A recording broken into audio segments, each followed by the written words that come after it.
Halo, selamat malam teman-teman semua. Kita ketemu lagi ya di IG Live di episode yang ke-44. Dan pada malam hari ini saya mengambil tema atau judul budaya toksik itu diam-diam bisa bikin karir kita rusak gitu ya. Kita terlambat 2 menit gitu ya, 2 menit, tapi sebenarnya tadi nggak terlambat, cuman ada beberapa hal teknis saya harus mengulang lagi gitu kan. Baik, saya akan mengangkat budaya toksik gitu kan. Budaya toksik di organisasi itu ibaratnya adalah polusi gitu ya, polusi udara.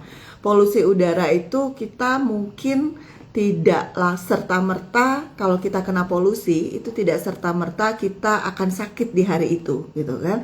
Tetapi lambat laun penyakit itu akan muncul gitu. Nah, sama seperti ketika kita mengelola K3 ya di tempat kerja kita. Kalau kita tidak peduli dengan K3, misalnya tidak menggunakan APD dan segala macam, mungkin masalahnya tidak muncul hari ini. Masalahnya itu pada saat karyawan kita sudah pensiun. Nah, itu tuh keluar tuh masalah-masalah dia gitu ya. Itu karena apa? Karena masalah demi sedikit kemudian lama-lama menjadi toksik di badan kita, sehingga pada saat kita tua pensiun maka semuanya akan muncul menjadi masalah yang sangat krusial gitu ya, masalah besar untuk kesehatan kita. Analoginya seperti itu yang saya sebut dengan budaya gitu kan. Nah, budaya toksik di organisasi itu tidak serta-merta langsung kelihatan, tapi ada tahapannya, nanti kita akan bahas. Nah, budaya toksik itu juga gitu ya. Kenapa saya memilih budaya toksik ini? Karena kalau kita lihat gitu ya, budaya toksik ini sebetulnya salah satu elemen organisasi, salah satu aspek organisasi yang sangat penting sekali untuk kita perhatikan. Di beberapa episode saya sampaikan bahwa ketika saya bicara terkait dengan budaya, itu bukan oh ya kita mau membentuk budaya organisasi, kemudian kita lakukan training 2 hari gitu ya, heboh di dalam kelas, kemudian kita provide dengan form-form gitu ya, formulir-formulir untuk melakukan checklist terkait dengan implementasi di keseharian gitu ya, implementasi budaya yang diajarkan dalam kelas ke dalam praktek keseharian di tempat kita kerja. Nah, bukan seperti itu gitu ya. Saya sering bilang bahwa budaya itu bukan seperti itu. Budaya itu adalah perilaku yang diizinkan, kebiasaan yang diizinkan untuk tetap ada di organisasi. Ya, kebiasaan yang dibenarkan, yang diizinkan untuk tetap eksis di organisasi. Maka itu kita sebut dengan budaya. Bahasa sederhananya seperti itu, ya. Nah, kenapa budaya ini menjadi hal yang sangat penting gitu ya? Mari kita lihat. Dari data berbagai riset di HR secara global itu disebutkan bahwa budaya yang toksik itu, budaya toksik di organisasi itu menurunkan produktivitas hingga 40%. 40% loh gitu ya.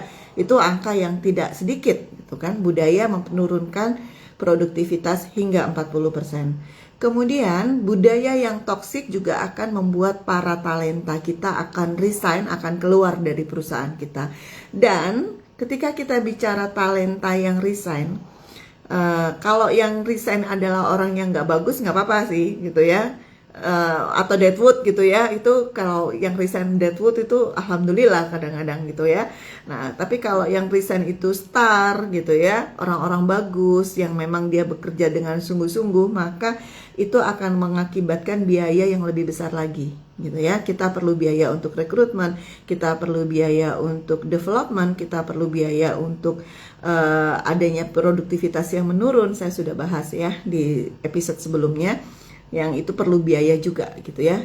Nah, itu yang kedua. Kemudian yang ketiga, organisasi gitu ya, yang kalau dia tidak mengelola budayanya dengan tepat, itu juga secara di mata citra organisasi di market itu menjadi kurang menarik buat para talenta gitu ya.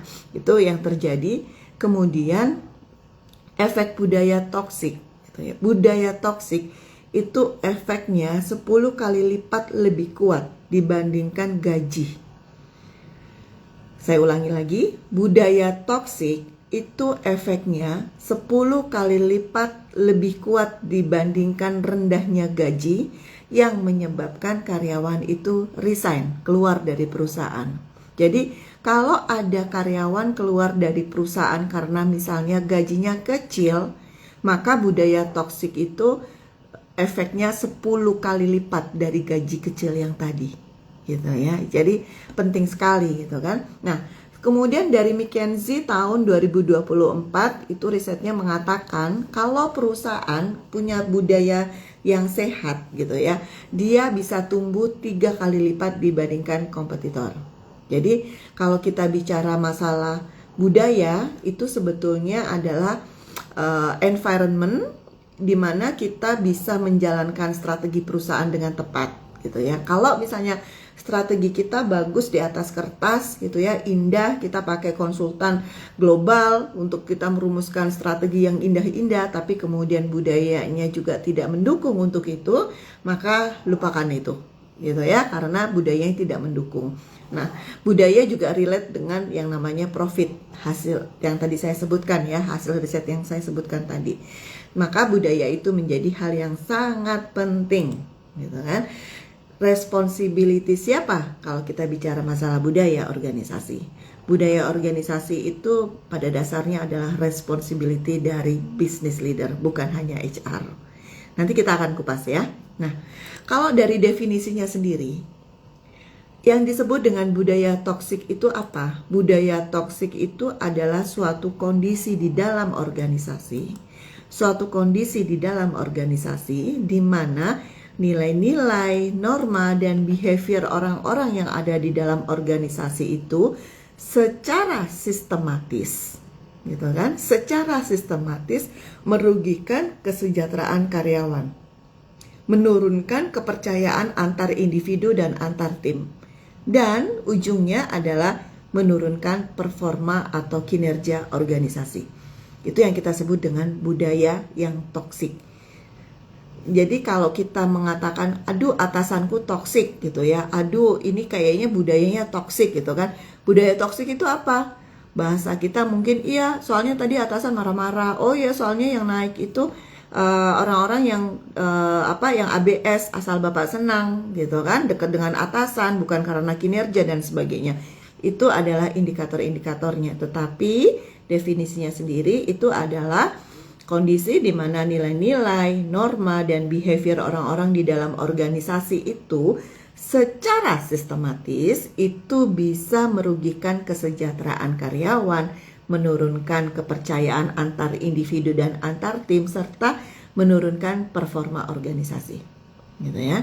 Baik, bagaimana sih munculnya budaya toksik di organisasi? Kita bahas ya. Jadi budaya itu nggak yang ujuk-ujuk tiba-tiba langsung toksik gitu, enggak gitu kan. Ada tahapan-tahapan di organisasi ya, sehingga terbentuknya budaya yang toksik tadi gitu kan. Nah, silakan nanti dari tahapan ini teman-teman bisa ngecek di organisasi teman-teman hari ini itu ada di tahap mana nih gitu ya. Nah, tahap pertama itu adalah ada tanda-tanda awal nih gitu ya. Kalau kita bicara tahap pertama ini organisasi belum kerasa gitu. Padahal udah mulai ada tanda awal untuk toksik loh gitu ya. Jadi organisasi kayaknya baik-baik aja, karyawan masih kerja, targetnya masih achieve, suasananya masih stabil. Tetapi gitu ya, ada retakan-retakan kecil di organisasi. Sorry ya. Kalau organisasi punya retakan-retakan kecil ini, maka ini adalah tanda organisasi sedang dalam tahap awal untuk menjadi organisasi yang toksik. Retakannya itu apa saja? 1, tidak ada kejelasan arah, gitu ya. Pemimpin sering sekali bicara mengenai integritas, mengenai kolaborasi, atau misalnya customer first gitu ya. Tetapi gitu ya, antara apa yang disampaikan secara verbal gitu ya, atau melalui kelas-kelas training misalnya, itu ternyata keputusan sehari-hari bisnis leader ini tidak mengacu kepada itu, tidak mencerminkan hal itu. Jadi antara apa yang disampaikan dengan apa yang diputuskan itu bisa menjadi dua hal yang berbeda. Ini retakan kecil sebetulnya, gitu ya. Tidak ada kejelasan arah, gitu kan. Nah, bisa juga gitu ya. Oh, visinya mengatakan ingin membangun SDM yang kompeten, yang profesional, gitu kan. Tetapi ujung-ujungnya ternyata di promosi itu orang-orang yang tidak kompeten, gitu kan. Jadi orang-orang di dalam organisasi itu bingung, gitu kan. Ini business leader seperti apa sih, gitu ya. Bisnis pimpinan organisasi ini seperti apa sih? Bicaranya apa, aktualnya apa? Sudah dua hal yang berbeda. Ini retakan kecil. Kemudian itu terjadi gitu ya, retakan yang kedua, retakan kecil yang kedua itu adalah pada saat pemimpin itu mengignore, mengabaikan perilaku buruk ya, sekecil apapun itu, gitu kan. Misal, kalau ada karyawan yang humornya itu, bercandanya itu merendahkan kolega gitu ya, merendahkan orang lain, kemudian bicaranya dengan kasar misalnya, sarkastis gitu ya, itu dia akan mengatakan, oh ya udah nggak apa-apa, pimpinannya akan mentoleransi hal itu. Pimpinan akan mentoleransi hal itu, retakan yang kedua, gitu kan, mentoleransi perilaku toksik yang muncul di organisasi, gitu kan. Ya udah nggak apa-apa lah, dia memang ngomongnya kasar, dia memang suka ngerendahin teman-temannya, tapi kan buktinya kinerjanya bagus. Ini retakan yang kedua, gitu ya. Ini baru tahap awal loh, gitu ya. Retakan keduanya, nggak apa-apa lah dia ngomongnya nyelkit, nggak enak, tapi kan kinerjanya bagus. Kalau seorang pimpinan organisasi sudah menyampaikan seperti itu, gitu ya, artinya pimpinan organisasi akan meletakkan output itu lebih tinggi. Output lebih tinggi dibandingkan yang namanya dignity. Output lebih tinggi dibandingkan dignity. Ya, itu retakan yang kedua. Retakan yang ketiga, keputusan-keputusan yang diambil oleh pimpinan organisasi cenderungnya bias. Biasnya adalah kepada siapa yang menjadi favorit, gitu kan? Misal gitu ya, karena pimpinan organisasi ini suka sama si A, si B gitu ya, maka si A, si B ini mendapatkan keistimewaan yang tidak ada di dalam kebijakan. Atau bahkan gitu ya, banyak juga pimpinan yang karena dia suka sama si A, si B ini, maka dia akan menyuruh orang HR untuk menciptakan atau untuk mengeluarkan kebijakan yang mendukung keputusan favorit itu. Itu retakan ketiga. Jadi kalau Anda berada di dalam organisasi yang pimpinannya itu ABS, asal Bapak senang ya, gitu ya. Biasanya kan orang yang dianggap favorit itu orang yang pandai mengambil hati, gitu kan. Nah, kalau misalnya ABS seperti ini, gitu kan, Anda itu tanda bahwa itu adalah tanda awal di mana ada retakan untuk organisasi Anda menjadi organisasi yang toksik, gitu kan. Jadi pimpinan suka dengan orangnya, gitu. Misalnya si A, si B tadi, gitu ya, kalau dia ngasih ide, gitu kan, itu misalnya si C ini pintar dan dia ngasih ide, gitu kan, idenya bagus. Tapi dia akan ignore itu. Karena apa? Karena tidak punya kedekatan dengan si C. Tapi kalau ide yang sama disampaikan oleh si A, si B, langsung dieksekusi. Kejadian nggak hari ini di organisasi Anda? Saya yakin banyak terjadi di organisasi, ya. Nah, kemudian kalau kita sudah mulai itu, gitu ya, retakan-retakan ini itu akan menyebabkan apa? Akan menyebabkan orang akan berpikir ulang untuk berbicara. Mereka mulai menahan pendapatnya walaupun pendapatnya itu berbasis kepada data yang objektif. Ya kan? Karena mereka melihat bahwa percuma kita mau ngomong, mau apa juga butuh buktinya dia akan memilih mengambil keputusan yang berbeda. Dia akan memilih mengakomodir orang-orangnya sendiri, gitu kan? Sehingga karyawan mulai bekerja lah gitu ya, defensif, kemudian bekerja itu untuk cari aman. Kalau hari ini Anda bekerja di perusahaan karena untuk mencari aman dan pimpinan Anda punya retakan-retakan atau organisasi Anda punya retakan, 3 retakan yang tadi, dan Anda mencari aman gitu kan, maka ini sudah tanda awal organisasi Anda menjadi organisasi yang toksik. Tahap pertama, tanda awal. Tahap kedua itu adalah geser pelan-pelan gitu ya. Ini adalah tahap di mana budaya organisasi itu mulai bergeser nih perlahan dari yang asli gitu ya. Tapi masih belum kelihatan kalau rusak. Mulai bergeser, tapi masih belum kelihatan kalau rusak gitu kan.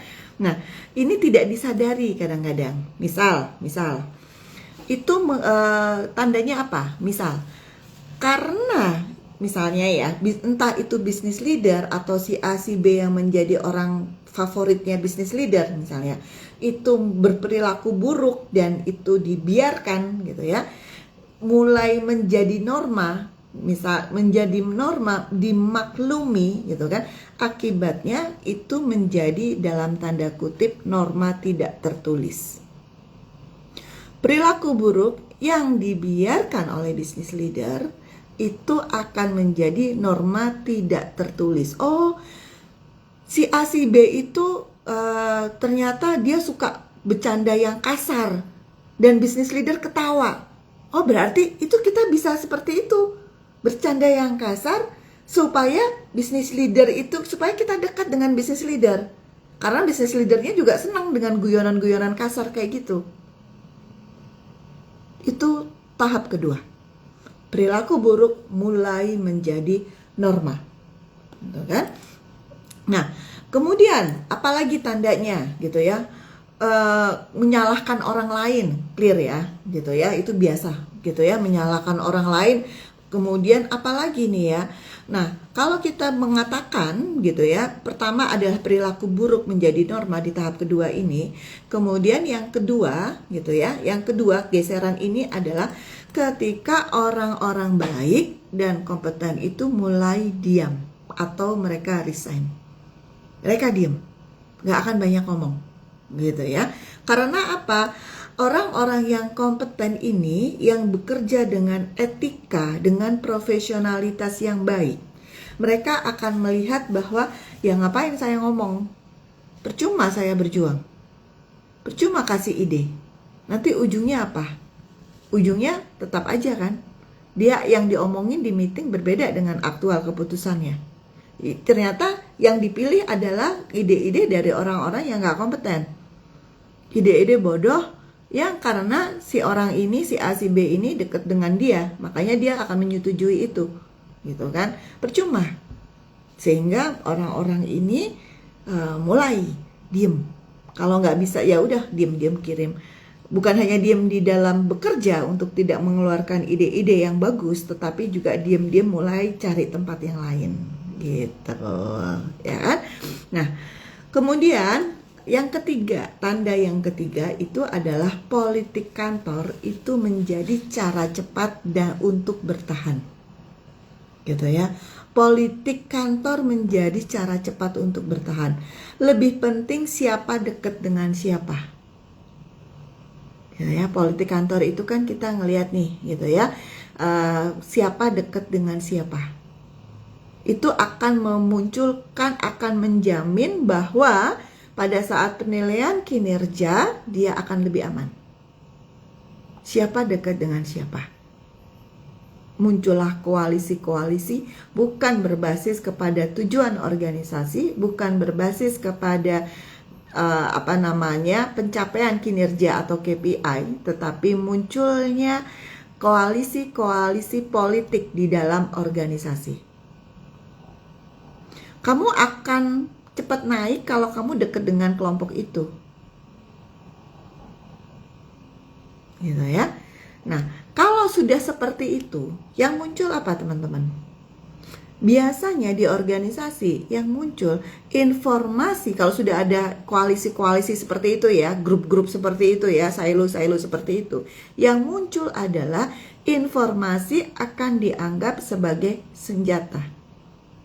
Bukan senjata untuk mencapai tujuan organisasi, tetapi senjata untuk mengamankan kepentingan kelompok-kelompok ini. Informasi menjadi senjata, sehingga tidak mudah orang berbagi informasi, walaupun itu informasi terkait dengan pekerjaan. Bahkan informasi pribadi akan menjadi amunisi untuk menyerang satu sama lain. Ya, jadi ini yang ketiga, gitu kan. Nah, kemudian lagi-lagi gitu kan, di tahap 2 ini yang keempat adalah tidak ada konsekuensi atas toxic behavior.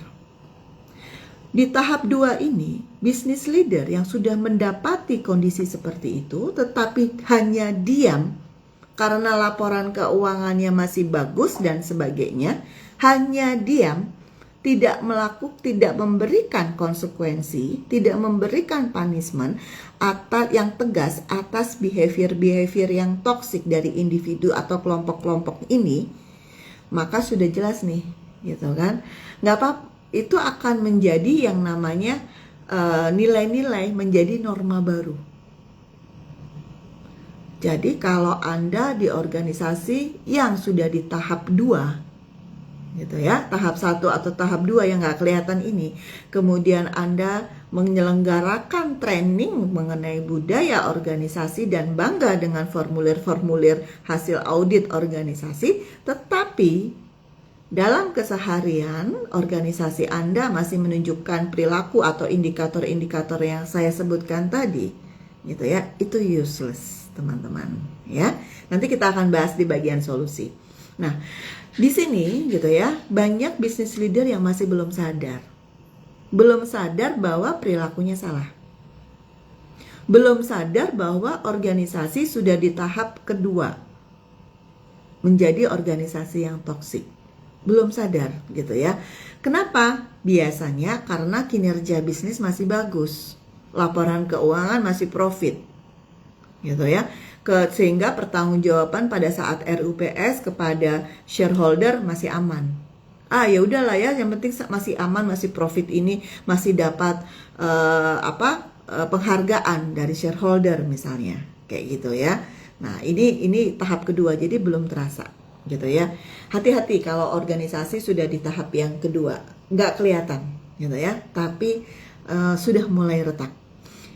Yang ketiga, itu adalah tahap di mana ada dysfunctional culture, gitu ya.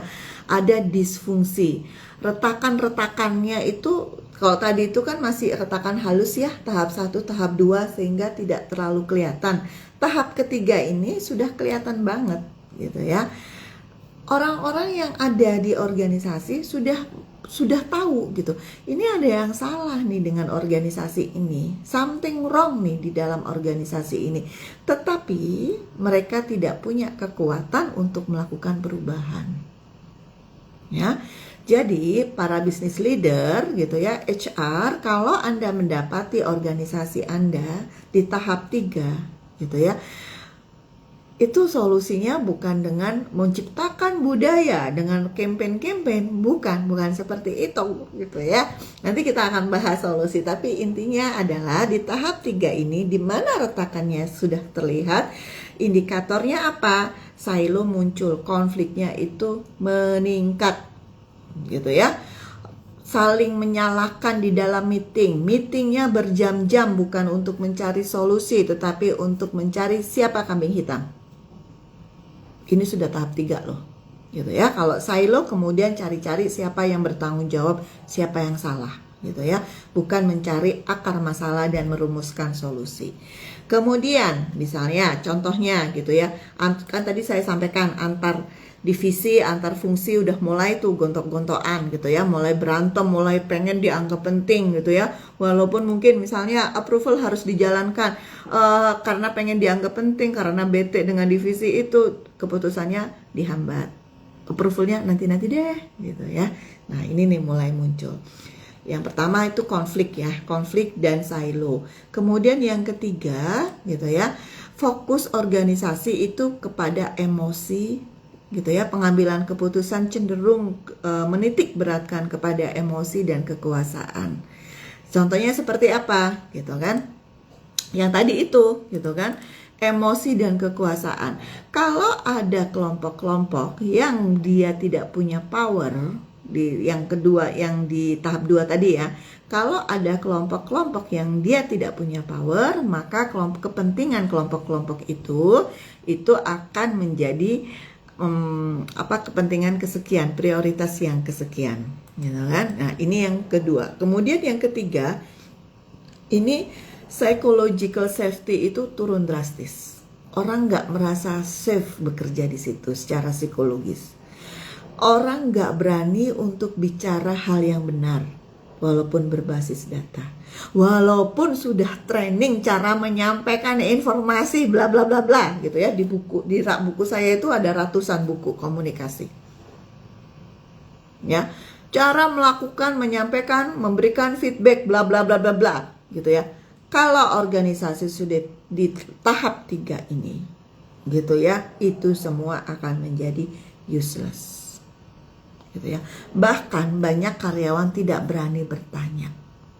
Karena apa? Pertanyaan akan menimbulkan bias bahwa dia tidak mampu atau tidak mengerti instruksi yang disampaikan oleh pimpinan. Kan? Sehingga yang muncul rapatnya itu formalitas. Oh iya, ada agenda rapat tiap Senin pagi dan Jumat sore misalnya, gitu ya. Bukan menjadi ruang untuk dialog. Rapat menjadi formalitas. Ide yang bagus, diam karyawan. Karena apa? Karena takut diserang. Gitu ya. Meeting-meetingnya itu wah keren banget ya kita harus melakukan ini timeline-nya keren banget. Eksekusinya minus. Ya, eksekusinya zonk. Banyak kan yang kayak gitu ya. Kalau ngomong di dalam meeting keren, gitu ya. Bukan hanya business leader, para manajer juga banyak tuh, gitu ya. Kalau bicara di meeting, di depan forum, wah keren banget. Begitu bicara eksekusi, zonk, ya kan? Itu banyak sekali terjadi, gitu kan? Nah, biasanya kalau saya pribadi ketemu orang-orang seperti itu, mereka sudah tahu tuh gitu ya, kalau mana saya udah tahu tuh mana yang zong, yang asbun gitu ya, omdo gitu kan, tapi gagal dieksekusi itu biasanya langsung kelihatan gitu ya. Ya karena sudah pengalaman aja sih gitu ya, pengalaman ketemu banyak orang. Nah, minim eksekusi. Kemudian yang keempat adalah ketika karyawan burnout, dia tidak berani untuk bicara gitu. Itu yang terjadi pada tahap yang demikian. Tahap ketiga ini berbahaya banget gitu ya. Kenapa? Mulai tuh inovasi ndak ada, produktivitas juga turun. Orang kerja itu ya hanya sebagai robot aja, datang kemudian pulang sesuai dengan jam kerja aja, nggak ada engagement gitu kan. Orang-orang terbaik, talenta yang ngapain capek drama, energi tuh kayak habis gitu loh. Habis untuk apa? Untuk drama, bukan untuk drama, untuk saling menyalahkan antar fungsi gitu kan, untuk drama gitu kan. Nah, kemudian tahap keempat ini adalah budaya organisasi yang benar-benar rusak gitu kan. Ini udah totally rusak gitu ya, dimana perilaku membuli, merendahkan orang lain itu dianggap sebagai perilaku yang wajar dan tidak ada malu-malunya. Gitu ya. Orang korupsi tidak ada malu-malunya. Saya pernah mendapati organisasi, saya nggak sebutin nama gitu ya, itu para manajernya gitu ya, membuat perusahaan di dalam perusahaan itu nggak ada malu-malunya. Bahkan mereka itu markup yang namanya project bisa sampai 200 pada zaman itu ya, gitu ya, belasan tahun silam. Mereka markup project itu bahkan bukan hanya 100%, bisa 200%. Jadi satu orang itu bagi-bagi duit itu bisa satu orang itu bisa terima 3 digit hanya untuk satu project. Padahal projectnya banyak sekali di organisasi itu, gitu kan? Kita kalau orang baik bekerja di tempat yang demikian, kita pasti akan kalah oleh sistem, gitu ya. Itu kita pasti akan kalah oleh sistem. Nah, di sini gitu ya, yang muncul apa gitu ya, perilaku konkretnya apa? Orang udah tadi saya sampaikan bahwa yang pertama adalah yang namanya bully itu sudah terang-terangan, nggak ada malu-malunya. Orang korupsi itu terang-terangan gitu ya, melanggar nilai-nilai organisasi itu juga terang-terangan gitu ya. Ini di tahap 4. Kemudian leadernya otoriter, suka mengabuse. Karena leadernya suka mengabuse, otoriter, menerapkan micromanagement, kemudian yang lain di level menengah itu mau nggak mau jadi melihat tuh, oh iya ya dia micromanagement, saya juga micromanagement gitu ya. Kemudian kalau ada talenta yang pergi dari organisasi itu, turnover tinggi itu dianggap sebagai hal yang biasa. Di industri kita ini biasa banget kalau turnover tinggi, orang-orang bagus keluar masuk itu biasa aja, nggak usah lebay HR. Orang-orang bagus keluar, turnover tinggi, orang-orang bagus keluar itu hal yang biasa, dianggap sebagai hal yang biasa, gitu ya. Jadi HR-nya nggak usah lebay dengan data turnover tinggi pada talenta. Itu toksik banget tuh ya organisasinya. Kemudian yang jelas adalah kompetensi sudah nggak relevan lagi. Apakah mungkin Bu Firly, organisasi-organisasi yang sudah punya semua dokumen, semua sistem audit sudah bagus, itu akan dijamin bahwa organisasi itu sudah tidak toksik? Jawaban saya belum dijamin. Ya. Jadi sistem apapun itu, sebagus apapun sistem, tetap bahwa ada variabel yang bisa menentukan organisasi itu toksik atau tidak. Nanti kita bahas di solusi ya. Nah, mari kita bahas gitu ya. Apa solusinya nih kalau kita mendapati organisasi yang toksik? Solusi real yang bisa kita lakukan. Satu, memang kadang-kadang nanti teman-teman harus aware bahwa bisa jadi solusi saya tidak bisa teman-teman kerjakan ya, gitu ya, karena mungkin tupoksiknya atau peranan teman-teman, kontribusi teman-teman di luar job desk itu. Tapi yang pertama adalah yang harus dilakukan adalah leadership reset, gitu ya. Langkah pertama itu leadership reset. Sebagus apapun yang namanya nilai-nilai organisasi, berapa ratus atau berapa ribu jam pun kegiatan training dilakukan di perusahaan untuk menanamkan nilai-nilai organisasi menjadi DNA individu, kuncinya, lagi-lagi saya bilang, kuncinya ada di satu, leadership, business leader, top leader. Kalau di organisasi Anda, top leadernya itu masih toksik, masih membiarkan perilaku korupsi, masih membiarkan perilaku-perilaku toksik untuk hadir di organisasi, lupakan semua program-program pembentukan budaya organisasi. Lupakan yang namanya training budaya, coaching supaya menciptakan budaya organisasi yang sehat. Lupakan kalau bisnis leader Anda masih toksik. Jadi kunci pertama, kunci utama itu ada di bisnis leader atau pimpinan organisasi. Kalau Anda mendapati pimpinan organisasi Anda benar, bekerja dengan profesional, punya etika dalam bekerja, tidak toksik, ke bawahnya juga ngikut. Satu organisasi, satu perusahaan, banyak perusahaan, satu korporasi bahkan itu akan ngikut kepalanya, gitu ya. Jadi kalau kita memilih leader, gitu kan, itu memang harus hati-hati sekali. Ya, satu, leadership reset. Leadership reset. Bagaimana kalau kita mendapati leader yang toksik, yang belum selesai dengan diri sendiri, yang masih butuh validasi, ingin dipuji bawahan, sangat menyukai sanjungan-sanjungan, gitu ya, pengen selalu tampil dan sebagainya. gitu ya. Maka bukan tidak mungkin teman-teman, gitu ya. Anda pertama kita harus membangun kesadaran dalam diri si business leader ini. Teman-teman, ketika kita bicara kesadaran diri, self awareness, itu menyakitkan. Itu menyakitkan. Karena apa? Begitu kita sadar bahwa diri kita ini bermasalah, gitu ya, bahwa diri kita ini tidak sehebat yang kita pikir, itu akan melukai ego kita.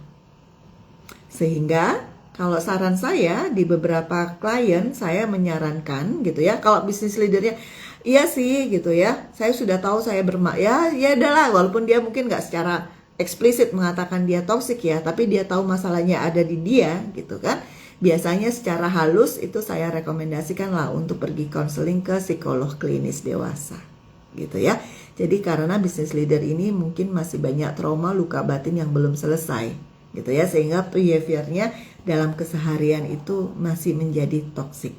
Nah, kemudian kalau dia sudah memperbaiki dirinya, mengobati dirinya gitu ya, mengobati dirinya dengan profesional, itu behaviornya seperti apa nih gitu ya. Satu gitu ya, dia clear, punya clarity, ini organisasi mau kemana, ekspektasinya apa, behaviornya seperti apa gitu ya, clarity. Kemudian dia pasti akan menjadi pribadi yang stabil, yang konsisten, yang dipikirkan, yang diucapkan, yang dikerjakan juga satu selaras gitu ya. Kemudian gitu ya, dia berani bertanggung jawab.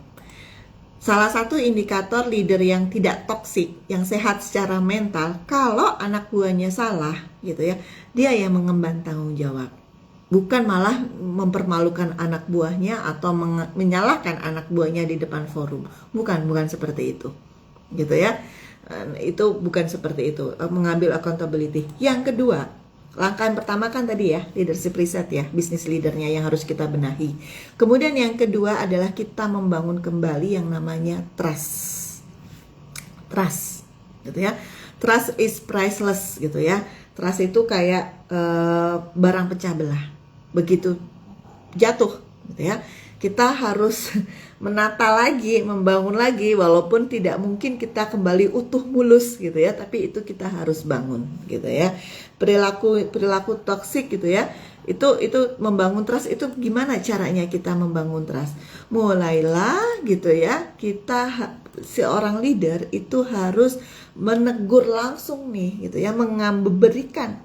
Leader itu harus memberikan konsekuensi atas perilaku-perilaku toksik di organisasi. Oh, dia tidak sesuai dengan nilai-nilai organisasi, kasih punishment. Walaupun dia high performance role gitu ya, walaupun dia kinerjanya bagus loh, tapi kalau behaviornya toksik, leader harus tegas mengatakan dia tidak bisa promosi. Leader harus tegas mengatakan behavior seperti itu tidak ditolerir di organisasi ini. Kalau leadernya nggak tegas, leadernya masih toksik, ya. Leadernya harus tegas, gitu kan. Kemudian, apalagi yang bisa dilakukan oleh leader? Dia harus membangun trust ya. Ini kan membangun trust. Transparan dalam mengambil keputusan. Jadi jangan orang yang merasakan dampak keputusan itu dia akan menerima itu gitu ya. Dia akan menjelaskan kenapa keputusan itu diambil, walaupun keputusan itu tidak populer. Kecenderungan di dalam leadership, kalau kita mengambil keputusan yang tidak populer itu kan tidak disukai ya oleh kebanyakan orang di organisasi kita gitu ya. Tapi kalau kita menjelaskan alasannya gitu ya, itu kecenderungan untuk bisa diterima oleh semua elemen organisasi itu lebih tinggi dibandingkan kita tidak menjelaskan alasan dari keputusan kita. Gitu ya. Mau kemudian dibeli atau enggak, dibayin atau tidak, diikuti atau tidak gitu ya, kita langsung tegas, kita harus ngikut gitu ya. Ini alasannya gini gitu kan.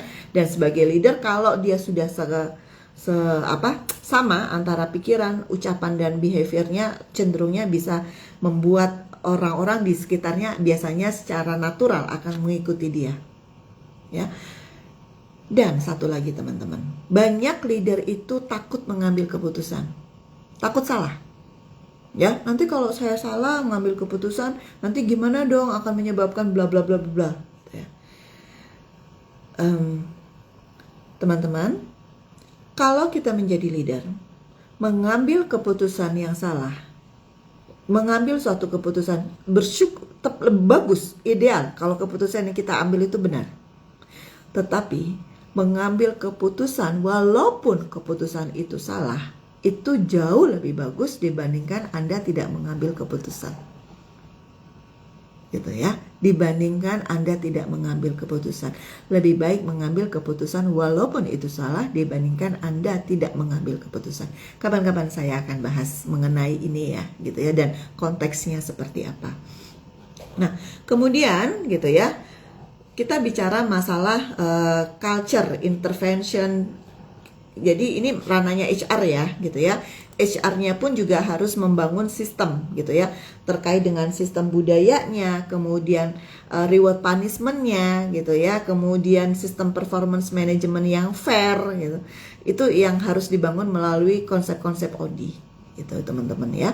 Jadi solusinya kalau saya coba untuk rangkum gitu ya, budaya toksik itu seperti udara, mungkin kita di awal nggak sadar, tapi sebetulnya itu polusi yang lama-kelamaan akan membuat kita sakit gitu. Nah, kalau kita ngelihat di situ, kenapa budaya itu penting? Karena sekali lagi hasil riset, budaya itu efek toksik itu menurunkan 40% produktivitas. Itu hasil dari riset ya. Kemudian toksik itu, budaya toksik itu 10 kali lipat lebih kuat dibandingkan gaji rendah untuk membuat orang-orang itu keluar dari perusahaan atau dari organisasi. Dan kalau kita secara garis besar, kenapa penting? Karena budaya relate dengan implementasi strategi. Strategi sebagus apapun akan useless kalau tidak didukung oleh budaya, gitu ya.